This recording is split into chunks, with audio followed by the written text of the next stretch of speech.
आज मी पिंजराच्या आतमध्ये जाऊन कने पोपटाला कने हातावरती बसायला शिकवणार आहे। पहिल्यांदा त्याचा दरवाजा उघडून कने पक्ष्यांचा जो पिंजरा होता त्याचा कुलूप काढून कडी काढून घेतलो। त्याच्यानंतर म्हणजे शिस्तात पिंजराच्या आतमध्ये येऊन बसलं। या बॉलच्या आतमधलं कने पाणी इकडे तिकडे सांडलं होतं म्हणून कने फडकं घेऊन हे पहिल्यांदा तर कने पुसून घेतलो साईडचं। ह्याच बघा वाघाला शिकवायचं हातावर बसायला।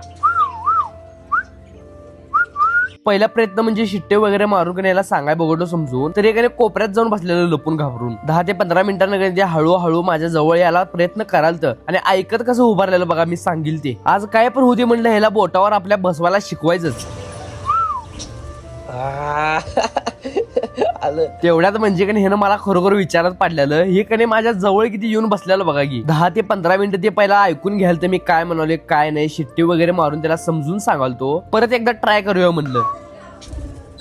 शेवटच खरोखरच म्हणजे यानं मला विचारात पाडलेलं, हे लय जवळ येऊन बसालतं माझ्या। आणि ह्या वाघाचं आपण अजून नाव ठेवलं नाही। जर तुम्ही सबस्क्राईब करून कमेंट मध्ये नाव सांगितला तर मी ते नाव ठेवू शकतोय, आणि जर इंस्टाग्राम वरनं बघत असला तर फॉलो करून कमेंट मध्ये नाव सांगा, तेच ठेवूया।